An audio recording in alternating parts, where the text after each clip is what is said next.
First things first, so let's cover the golf news then. We'll keep it fairly short because we've got a lot to cover, obviously, in the main podcast.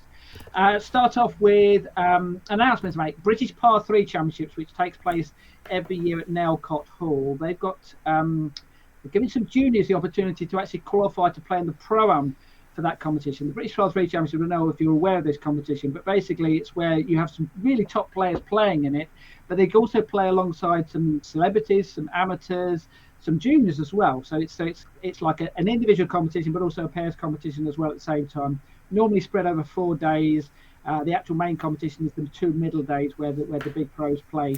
And when I say big pros, there's been some seriously good winners of that. I think off the top of it, I think Tommy Fleetwood has won it. I remember a few years ago Paul Lawrie was playing in it. So some really good players have played in it. Anyway, juniors can play in it because the Alexis Brown Golf Foundation, they're having a fundraising competition which takes place actually at Nelcott Hall. That's on Saturday, June the 17th. So please get in touch with them if you want to play in that event. I know they've got about 72 players, I think, spots to play in that. I think almost already half full already, and that was only announced this week. So get yourself down to play in that. Now, talking about big events, most of the competitions which we are going to talk about in the news have been overseas, as you can appreciate, better weather. The Junior Dubai Desert Classic, this took place, guess what, in Dubai. No, get out. Can you believe it? Yes. And it was won by a Welsh golfer. It was won by Joe Jones from Landon Blake, shot 72-71. And his prize, not a bad little prize, was an hour's golf clinic with somebody called Rory McIlroy. Well, congratulations to Rory as well, actually. Of course, this was his preparation. This was the days ahead of that where he was doing a little bit of practice for, of course, the main event, which Rory, as you mentioned there, went on a minute. That's them two, and this is fantastic because that was them two having a bit of a driving competition to see who can hit it furthest. And I think from what they can gather, although they didn't have a trackman on it, it was very, very close. So obviously Joe can hit a big ball if he can keep up with Rory. So I was going to say, what was the point in going toe to toe with Rory and who could hit it further? You know what I mean? I mean, you ain't going to win that, are you? But apparently it was quite close. So. Well, congratulations, Joe. I'll tell you what, Joe, if you're watching, highly unlikely, but if you are, hello, congratulations. If I was you, I would be going back to Rory and saying, I think I deserve 10% of your winnings for basically coaching you to victory. Absolutely, yes. And when I say it was an hour golf clinic, actually, I think the pair of them spent 2 hours together. So well done to Rory as well for spending a lot of time with him, and then he had to go off and do his media commitments and all that kind of thing. So well done. Good stuff, Rory. Right, staying overseas then, young England side played in the men's octagonal international challenge. This was in Spain, and they finished third. They beat Ireland in the fourth playoff.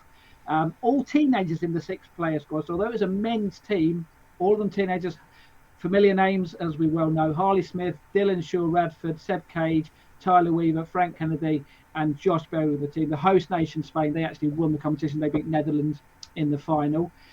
Staying overseas in Australian 18-year-old Jeffrey Guan, he won the Avondale Amateur Medal by 5 shots. John Goff, who of course a player who you'll know very well. One of the nicest blokes you'll ever meet, John Goff, as well. He finished runner-up in them. And perfect link in because he is playing in the Sunningdale Foursomes, which you are covering, which takes place in early May. Lots of teenagers in the field. The field has been announced. Not May, March. March, sorry. Did I say May?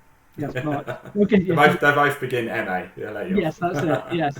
So just some of the players who are playing in it. So actually 3 of the ones we mentioned there: Josh Berry, Seb Cage, and Harley Smith. They're all playing in it. And some of the big names that are playing in it: Georges Hall, Charlie Hull, Andy Sullivan, Callum Shinquin, who did very well over in Dubai in the European. The DP World Tour event there.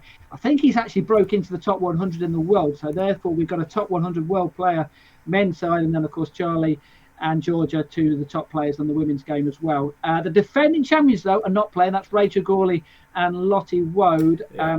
So we'll have to hold fire, passing on our congratulations to Lottie, because she has been nominated for a big award this week. What nomination has she been nominated for, Ian? I don't know. What's she been nominated for? the England Golf Awards. They've had their short. Oh, I did see that. I thought you were going to say like BBC Young Sports Person of the Year or something. No, it was England Golf Awards. So basically, she's been nominated. Actually, bearing in mind that it's Performance of the Year, there's only 4 nominees for this. Actually, John Goff has been nominated but she's been nominated for 2 of them, because she's been nominated first for winning the British Girls Championship, which she won. Yeah. We covered that in the news the last time when we did a review of last year. Fantastic scoring. And also she was part of the England women's team, which retained the European Team Championship as well. So well done to her. 2 of the 4 nominations for that. Actually, the other player as well, another teenager, another one we just mentioned, Dylan Shaw Radford. He won the English Boys Championship. So they're up for that award. Won't go through all the nominations for all the different awards, but perhaps the one we should cover is the Young Volunteer of the Year, because all teenagers for this. Abby Frodsham from Wallasey in Cheshire, Abigail Scott from Kenwick Park in Lincolnshire, Alex Bonfield from Fulford in Yorkshire, and Emily Horsted from Woodall Spa, who has been on the podcast previously and will be on the podcast coming up in a few weeks' time as well. So best of luck for them. That is supported by the Golf Foundation. So well done to them. Fantastic.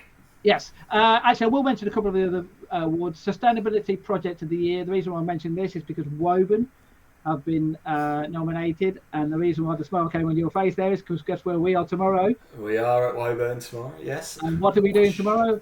We're not going to mention any names who's going to be involved, but we are going to be doing an outside broadcast for our next podcast. Very, very special guest on that show, and so more to be revealed in the next few days. Oops. Did I give a clue away? Did you get up? Yeah, possibly. LPGA. What? Oh, world number 13. Oh. Here you go, giving that one away, Google. Yes, absolutely.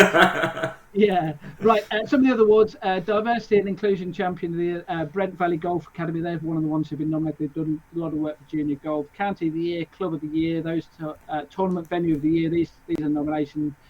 Volunteer of the Year. The Women and Girls Trailblazer. Actually, a couple of people who've been heavily involved in junior golf. Anita Higginson, who's the Leicestershire County Junior Organiser. She's been nominated. And also Kelly Bridges from down in Dorset, done a lot of work with junior golf there. And finally, the one which we must mention, the Participation and Development Coach of the Year. Amy Taylor from Hinckley has been nominated. Kevin Flynn from Tornbury down in Hampshire. Mike Dodd from Sturminster Marshall. And finally, the last nomination is Aaron Lansbury. Yeah. From Stonebridge Golf Club and Ignite Golf Club, who is, of course, our guest for the podcast this evening. Just quickly, Steve, do you know who's hosting the England Golf Awards? Do you know who's hosting? I think it's Claire Balding, I understand. Is that correct? Yeah. It is, yeah. King Golf herself, Claire Balding, yes.